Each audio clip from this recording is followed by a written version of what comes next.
Chapter 23. The Angel. As I drifted, I dreamed. Where I floated under the dark water, I heard the happiest sound my mind could conjure up, as beautiful, as uplifting, as it was ghastly. It was another snarl, a deeper, wilder roar that rang with fury. I was brought back, almost to the surface, by a sharp pain slashing my upraised hand, but I couldn't find my way back far enough to open my eyes. And then I knew I was dead, because through the heavy water, I heard the sound of an angel calling my name, calling me to the only heaven I wanted. "Oh no, Bella, no!" the angel's voice cried in horror. Behind that longed-for sound was another noise, an awful tumult that my mind shied away from, a vicious bass growling, a shocking snapping sound, and a high keening suddenly breaking off. I tried to concentrate on the angel's voice instead. "Bella, please! Bella, listen to me, please! Please, Bella, please!" he begged. Yes, I wanted to say, anything, but I couldn't find my lips. "Carlyle," the angel called, agony in his perfect voice.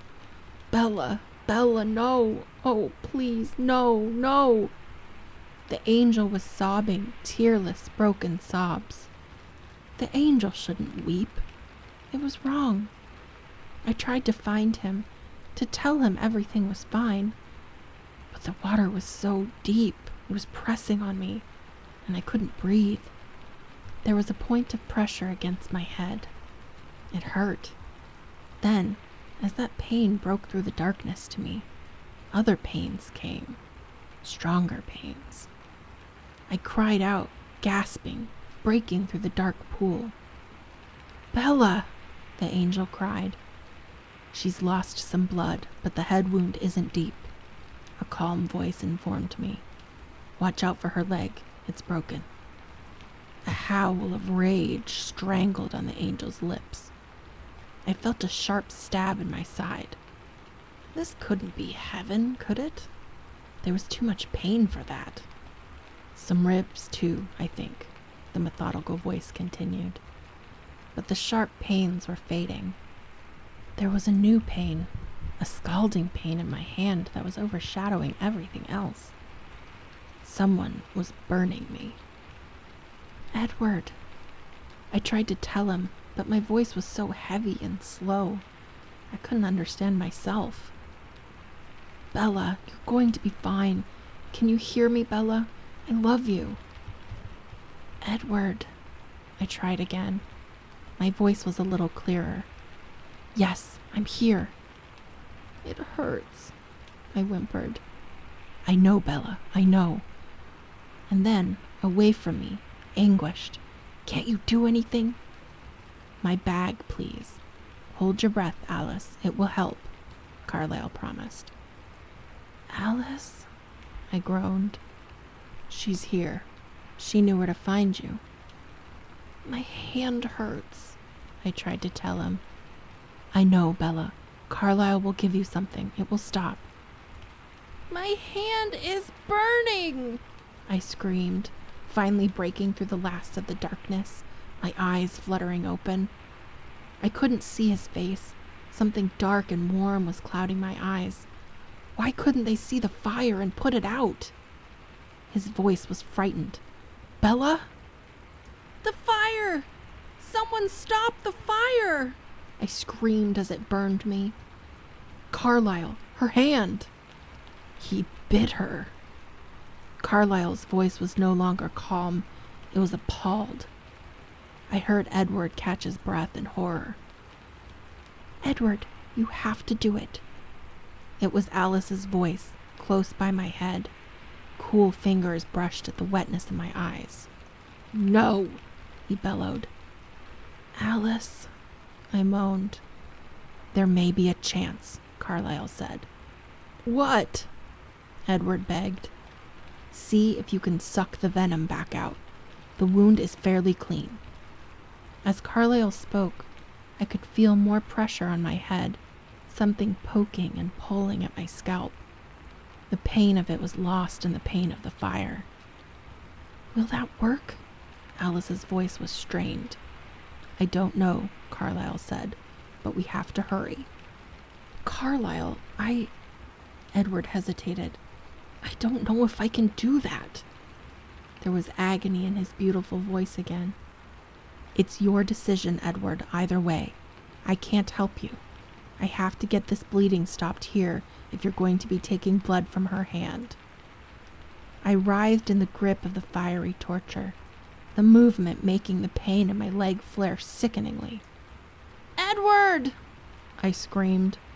I realized my eyes were closed again. I opened them, desperate to find his face.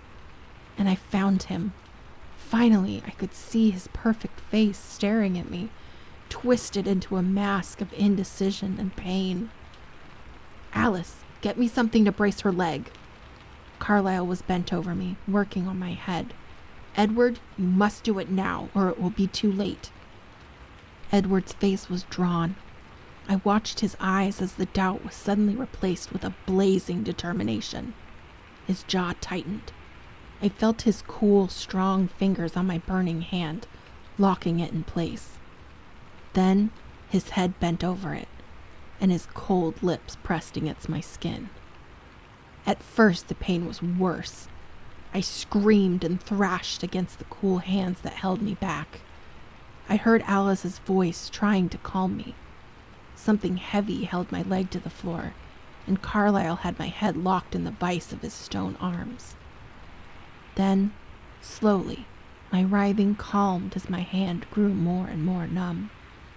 The fire was dulling, focusing into an ever smaller point. I felt my consciousness slipping as the pain subsided. I was afraid to fall into the black waters again, afraid I would lose him in the darkness.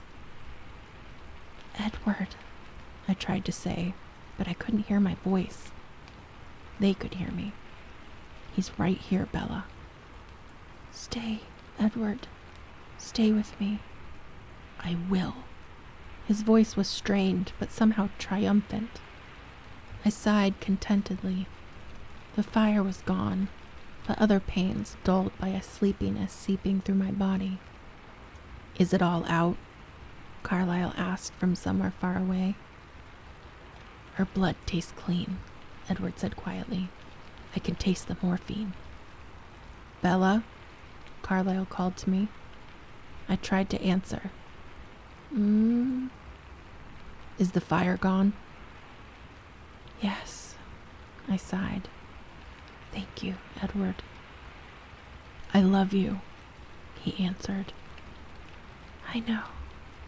I breathed, so tired.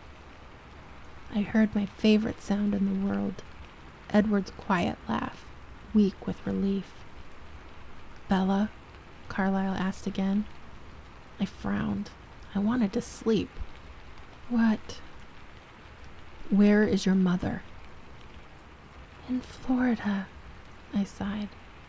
"He tricked me, Edward. He watched our videos." The outrage in my voice was pitifully frail. But that reminded me. "Alice." I tried to open my eyes. "Alice, the video. He knew you, Alice. He knew where you came from." I meant to speak urgently, but my voice was feeble. "I smell gasoline," I added, surprised through the haze in my brain. "It's time to move her," Carlyle said.